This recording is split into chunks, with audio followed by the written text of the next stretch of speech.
Malam itu, Amanda mencium suaminya dengan sangat. Menagih janji yang diucapkan Arka pagi tadi saat di mobil. Janji bahwa ia akan memberikan kehangatan malam ini. HMMH. Amanda mulai mengeluarkan suara, tanda gairahnya mulai menanjak. Namun tiba-tiba ia merasakan sesuatu yang berbeda pada diri Arka. Ya, seperti sebuah perlakuan yang terpaksa dilakukan. Kak, kamu kenapa? Amanda menghentikan aktivitasnya dan bertanya pada Arka. Nggak apa-apa, Manda. Ayo. Ujar Arka mengajak Amanda melakukannya kembali. Nggak, aku nggak bisa kalau kamu kayak gini. Aku yakin banget, ada sesuatu yang kamu sembunyikan dari aku. Manda, nggak ada. Kak, kamu sendiri yang bilang. Apa-apa itu dikomunikasikan, kita ini suami istri. Kalau ada apa-apa itu ya, ngomong. Biar kita nggak salah paham. Ingat kan soal omongan kamu itu? Arka diam, ia kini duduk di pinggiran tempat tidur. Maafin aku, ya. Ujarnya kemudian. Ia tak enak telah mematikan gairah Amanda, padahal keinginan wanita itu tengah mencuat tajam. Nggak apa-apa, Kak. Bisa besok-besok. Yang terpenting perasaan kamu dulu, cerita sama aku kenapa. Arka menghela nafas lalu menatap Amanda. Orang manajemen, men. Mereka semua udah tahu soal kita. Hah, serius kamu? Amanda terkejut sekaligus cemas. Terus kamu gimana? Dikeluarin dari manajemen? Karir kamu di stop? Lanjutnya lagi. Enggak, Manda. Enggak sampai kayak gitu. Mereka juga nggak peduli aku mau nikah kek, mau apa kek. Cuma mereka minta aku hati-hati saat lagi berdua sama kamu. Soalnya foto aku di acara baby shower kemarin, ada yang nge-share ke salah satu akun lambe. Terus gosipnya kesebar? Tanya Amanda semakin panik. Lumayan, tapi udah dihandle sama Pak Jeremy. Tapi dia minta banget aku untuk hati-hati.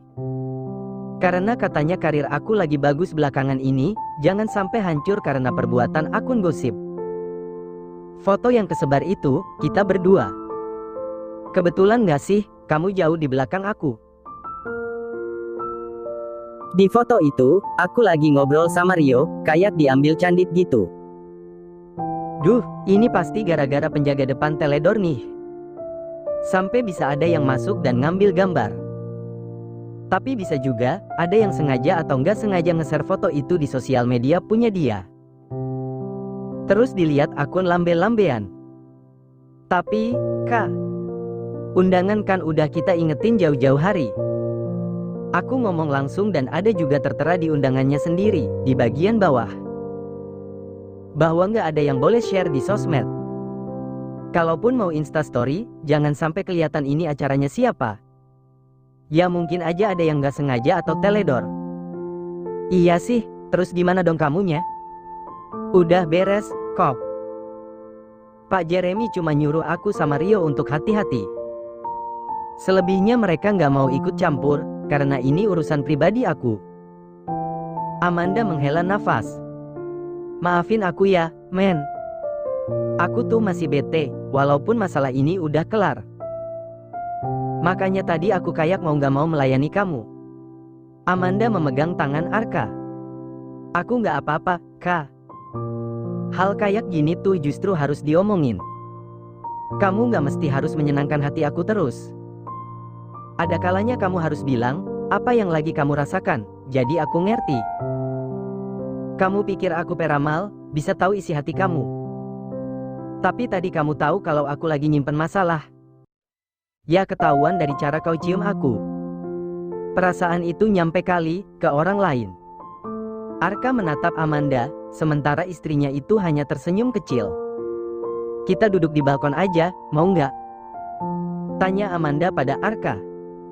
Pemuda berusia 21 tahun itu pun mengangguk. Kamu duluan Gi, ke sana. Ujar Amanda. Kamu mau kemana? Tanya Arka. Ke belakang bentar.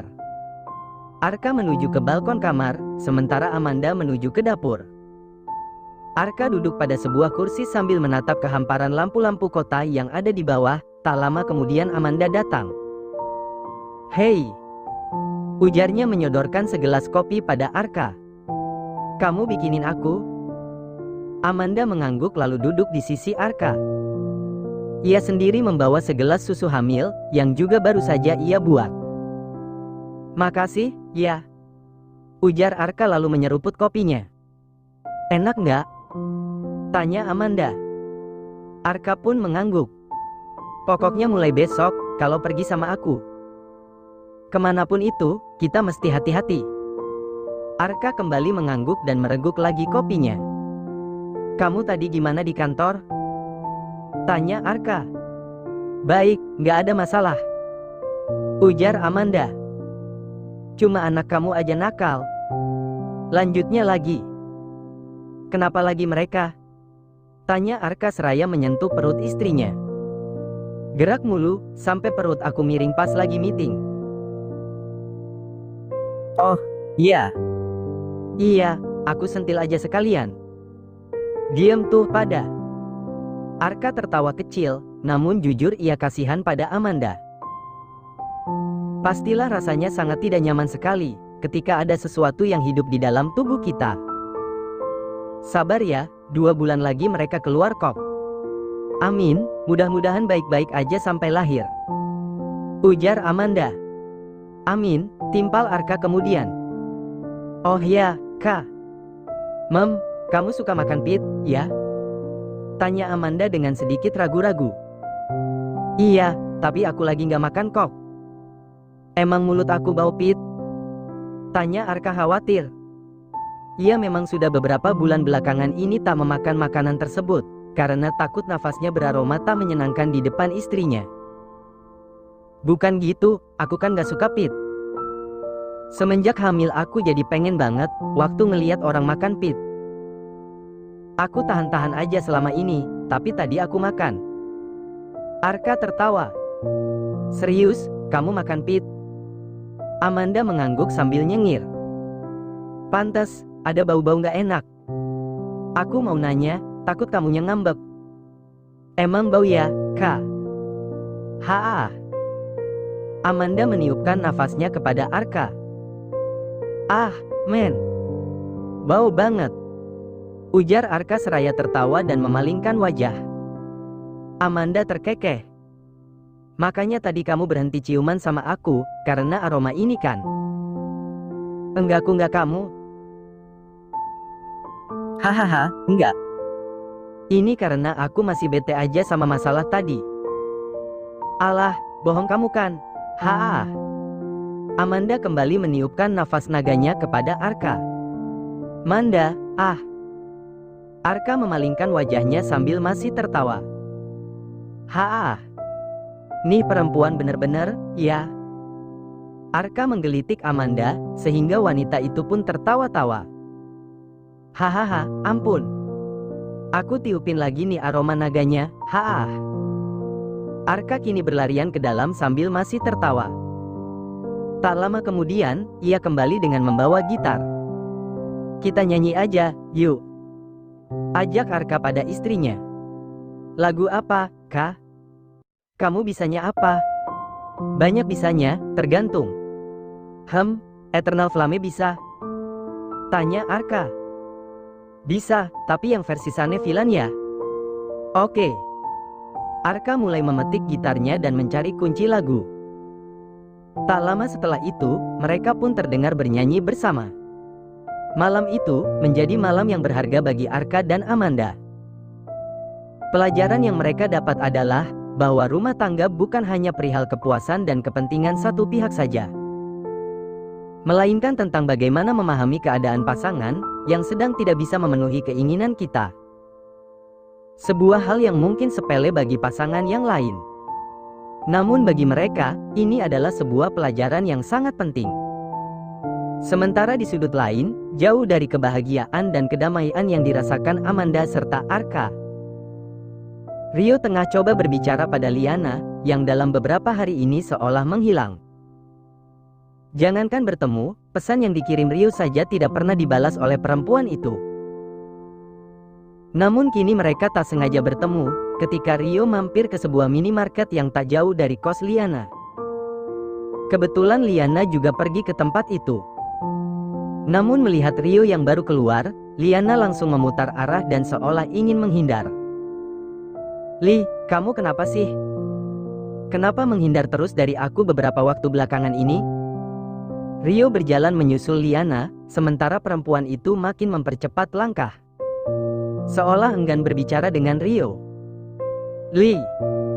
Rio mendapatkan lengan Liana dan mencengkeramnya dengan erat. Liana lalu menepis cengkraman itu. "Lepasin, aku mau sendiri." Liana kembali menjauh. "Kamu tuh kenapa sih? Kamu marah karena aku ngomong kalau aku cinta sama kamu tempo hari di WhatsApp?" Liana bungkam dan terus berjalan. "Li, soal itu santai aja kali. Aku cuma ngomong, kamu mau terima syukur, nggak ya udah. Kamu paham gak sih kondisi aku?" Liana berbalik dan membentak Rio. Kali ini Rio terdiam. "Untuk bertahan hidup aja, aku harus berjuang keras. Aku harus melawan trauma yang aku hadapi. Kamu datang-datang malah menyatakan cinta. Kamu tahu nggak betapa jijiknya aku sama kata-kata itu sekarang?" Liana berkata dengan penuh penekanan. Ia membiarkan Rio terkunci di tempatnya, lalu pergi meninggalkan pria itu sendirian. Malam itu, Rio begitu kalut. Liana baru saja mematahkan hati dan meninggalkannya sendirian. Mungkin memang ia salah menyatakan cinta pada saat kondisi kejiwaan Liana belum lagi stabil pasca kasus pemerkosaan waktu itu. Para pelaku pemerkosaan itu pun diketahui telah melarikan diri dan bersembunyi di suatu tempat.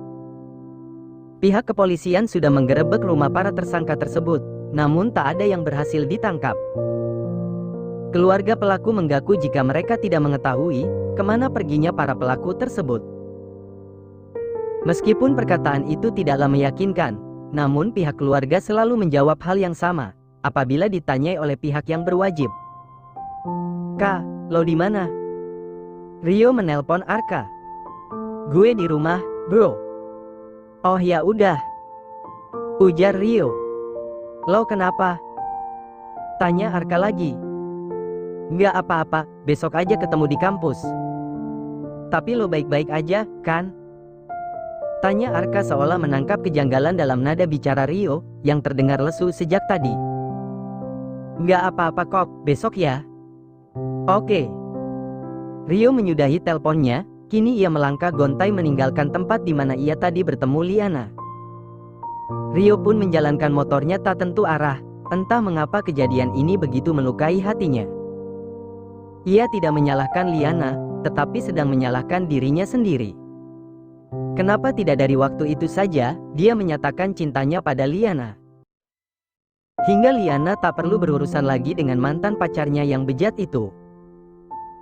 Pastilah kasus ini tak akan terjadi, dan mungkin sekarang ia sudah bahagia bersama Liana. Rio terus menyusuri jalan demi jalan. Hingga kemudian ia berhenti di depan sebuah tempat yang ia anggap bisa memberinya ketenangan. Dalam sekejap, ia sudah masuk ke dalam tempat itu. Duduk di depan bartender sambil mereguk minuman beralkohol. Musik pun menghantam dan memecah kebisuan, sementara lampu sorot mulai berputar dan menjelajah sekitar ruangan. Rio benar-benar ingin melupakan masalahnya barang sejenak. Sementara Liana, kini terpaku di kamar kosnya yang dingin. Oleh air kondisioner yang sengaja dinyalakan pada suhu 16 derajat. Namun ia masih tak bisa merasakan dingin, saking membaranya kemarahan wanita itu terhadap apa yang menimpanya belakangan ini. Kebodohannya, kasus pemerkosaan, Arka yang tak peka terhadapnya, dan juga Rio yang seakan mengambil kesempatan dalam kesempitan. "Ah!" Sebuah teriakan terdengar di floor. Rio menoleh, tampak seorang gadis tengah memukul gadis lainnya dengan membabi buta. Rio mendekat dan memperhatikan gadis itu. "Fanny," gumamnya kemudian. Ia pun langsung bergegas berlarian ke arah floor. Dan benar saja, gadis yang itu adalah Fanny. Adik tiri Rio dari ibunya yang menikah lagi. Fanny adalah anak bawaan suami ibu Rio. "Fanny, Rio menahan Fanny yang sudah dipisahkan oleh orang-orang sekitar. Fanny pun terkejut dengan kehadiran kakak tirinya itu. "Ngapain sih lo bikin keributan?" tanya Rio dengan nada setengah marah. "Lo nggak lihat, ini cowok gue selingkuh sama nih cewek," ujar Fanny berapi-api. Rio yang memang sudah berada dalam emosi sejak tadi itu pun beralih menatap kekasih Fanny. Lalu, "Buk!" Rio menghajar laki-laki itu secara serta-merta hingga menimbulkan keterkejutan di antara semuanya. "Rio, kenapa lo hajar cowok gue?" teriak Fanny. "Lo pikir selingkuh itu salah ceweknya doang, hah? Ini si bangsat juga salah, kenapa dia mau?" "Buk! Udah punya cewek, masih gatel. Buk!" Pria yang dipukul itu pun membalas, ia kini gantian memukul Rio. "Buk! Ah!" Para perempuan berteriak dan menjauh, sementara yang laki-laki berusaha mencari celah untuk memisahkan. Perkelahian itu mirip adegan perkelahian dalam film action. Banyak tabel yang akhirnya terbalik dan botol-botol yang berisi minuman pecah berserakan. Pengelola bisnis tempat hiburan itu pun akhirnya memanggil pihak keamanannya yang bertubuh tinggi besar. Hingga Rio dan juga pemuda itu ditarik untuk kemudian diamankan. Lampu ruangan dinyalakan, Rio bisa menatap jelas wajah pemuda yang dihajarnya tadi. Dan betapa terkejutnya ia ketika melihat pemuda itu. "Elo mantannya Liana kan?" Arka bertanya pada pemuda itu, karena ia pernah melihatnya di foto yang dilaporkan oleh Liana ke polisi. Seketika pemuda itu pun panik dan hendak berlari. Namun Rio kemudian menarik dan kembali menghajarnya. "Rio, udah!" teriak Fanny. "Elo memperkosa teman gue, bangsat." "Buk! Buk!" Waktu seakan melambat. Fanny terdiam, begitu juga dengan gadis yang menjadi selingkuhan sang pacar. Tanpa sadar mereka kini berpegangan tangan saking takutnya. Pihak keamanan yang bertubuh tinggi besar itu kini menahan Rio dan juga si pria. Sementara pihak pemilik bisnis telah menghubungi polisi. Tak lama kemudian, petugas kepolisian datang dan mengkonfirmasi jika pria itu memang benar adalah buronan kasus pemerkosaan. Fanny dan si gadis selingkuhan makin terkejut. Mereka berdua turut dibawa ke kantor polisi, bersama Rio dan beberapa orang lainnya sebagai saksi. Hari itu, satu pelaku telah tertangkap. Tinggal mengorek keterangan saja dari si pelaku ini, agar pelaku yang lain dapat tertangkap pula. Fanny dan si gadis selingkuhan akhirnya berbaikan dan Rio membawa kedua gadis itu untuk pulang. Esok harinya di kampus Amanda, wanita itu tampak keluar dari mobil dan berjalan perlahan. Ia melangkah sambil teleponan dengan suaminya, yang hari itu tak bisa mengantar karena ada calingan syuting sejak subuh. "Kamu udah sampai, Manda?" tanya Arka di seberang. "Udah, Kak. Maaf ya, nggak bisa nganter." "Iya nggak apa-apa, kamu lagi break?" "Iya, tapi bentar lagi udahan." "Mau tag adegan lagi?" Ya udah, oke deh. Jangan lupa makan, kamu," ujar Amanda mengingatkan. "Udah kok tadi," jawab Arka. "Kamu yang jangan lupa makan," lanjutnya kemudian. Aku pasti makan banyak kok," ujar Amanda. Arka pun tertawa. "Ya udah, sana. Nanti aku telepon lagi." "Dah berondong." "Dah tante." Arka dan Amanda sama-sama tersenyum, kini ia pun melanjutkan langkah. Lalu, langkah Amanda terhenti ketika ia mendapati sesosok yang kini berdiri tepat di hadapannya. "Nino," ujarnya kemudian. "Kita perlu bicara, Manda." Amanda menghela nafas, mungkin inilah saatnya menyudahi konflik di antara mereka. Daripada hanya menghindar terus-menerus. Tak lama Nadine pun melintas. "Nat," sapa Amanda pada gadis itu. Nadine hanya melihat ke arah Nino, lalu pergi begitu saja. Seakan ia sangat membenci laki-laki itu. Kamu apakan Nadine, Nin? Tanya Amanda penuh curiga. Aku nggak ada urusan dengan mahasiswi itu, aku ada urusan sama kamu. Kamu jangan begitu, dia itu gadis baik. Aku nggak ngapa-ngapain dia sendiri yang larut dalam masalah yang dia buat. Tapi, Nin, Manda, aku mencintai kamu. Aku nggak bisa terus-menerus ngelihat kamu diam, setiap kali aku ketemu kamu. Aku minta maaf soal waktu itu. Aku benar-benar menyesal, men.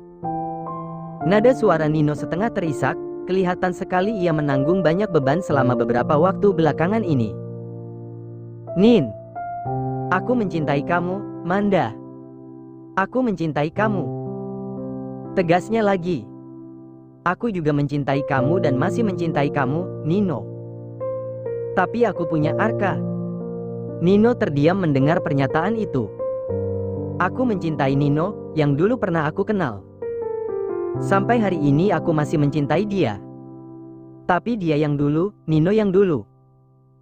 Bukan Nino yang sekarang. Apa aku bisa memperbaiki semuanya? Aku sudah memutuskan bahwa aku tidak akan bercerai dari Arka. Aku juga mencinta Arka, Nin. Aku minta maaf soal itu. Hati Nino luluh lantak demi mendengar pernyataan tersebut, serasa kedua kakinya tak lagi berpijak di atas tanah. Andai waktu itu ia tak berkata kasar pada Amanda, mungkin saja saat ini ia masih memiliki kesempatan. Kita saling mencintai, Nin. Dan mungkin itu semua nggak akan hilang seumur hidup kita. Tapi cinta nggak harus bersatu dalam satu atap, kita masih bisa saling menjaga sebagai sahabat, sebagai saudara, keluarga. Cinta itu nggak harus menikah, nggak harus berhubungan asteris. Karena cinta itu cinta, nggak ada persyaratan apapun di dalamnya. Kayak aku yang mencintai kamu selama belasan tahun ini, apa pernah aku memberikan syarat? Kamu harus kembali, harus bersama aku. Enggak kan? Nino terdiam menatap Amanda, jiwanya seakan tercabik-cabik. Sekarang setelah kamu kembali, kenapa kamu kasih aku syarat? Bahwa aku harus jadi milik kamu. Itu bukan cinta, Nin. Itu egois namanya. Nino kini menunduk, membiarkan pandangannya jatuh ke bawah. Tubuh laki-laki itu gemetar, menerima kenyataan pahit yang ada di hadapan matanya. Amanda mendekat, digenggamnya tangan laki-laki itu dengan erat. Kamu orang baik, Nin. Setidaknya begitu dulu aku mengenal kamu. Kamu pasti dapat yang lebih baik dari aku. Atau mungkin kamu sebenarnya sudah dapat, tapi kamu belum menyadari hal itu. Kita pernah bersama tanpa ada orang lain di antara kita. Dan jadikan itu kenangan yang selalu membangkitkan api dalam diri kita. Api untuk tetap hidup, apapun keadaan kita saat ini. Aku minta maaf atas semuanya, Nin. Air mata Amanda seketika mengalir, begitu pula dengan Nino. Waktu pun seakan kembali ke belasan tahun yang lalu. Dua orang yang tengah menangis itu, terlihat seperti dua orang remaja yang dulu pernah bersama dan saling mencintai. Nino seolah melihat Amanda yang dulu, begitu pula dengan Amanda. Yang ia lihat di depan matanya kini, adalah Nino remaja yang dulu ia kenal. Seolah mereka kembali ke masa itu. Aku pengen peluk kamu, Nin. Tapi sebentar lagi ramai.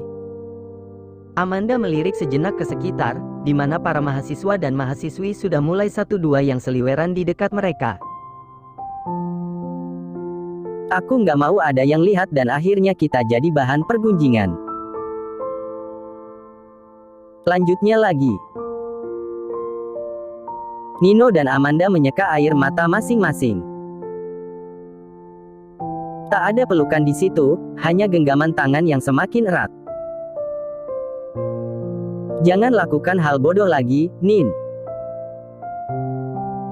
Aku akan sangat marah, kalau sampai kamu masuk rumah sakit lagi gara-gara aku. Nino mengangguk.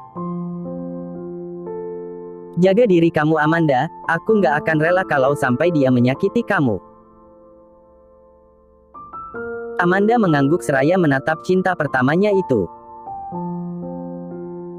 Cintai aku dengan cara mencintai hidup kamu, Nin. Kamu berhak bahagia. Amanda melepaskan genggaman tangannya, lalu berlalu dan masuk ke dalam gedung.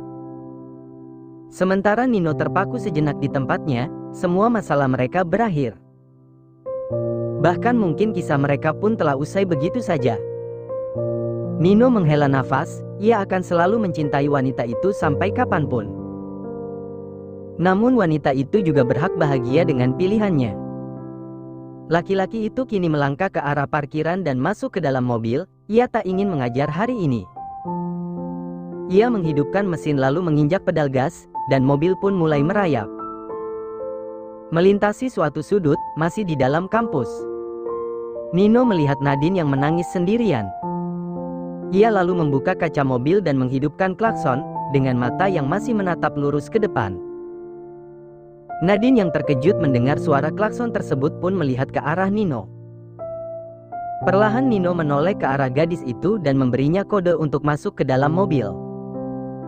Nadine pun makin menangis, lalu berlarian dan masuk ke dalam mobil tersebut.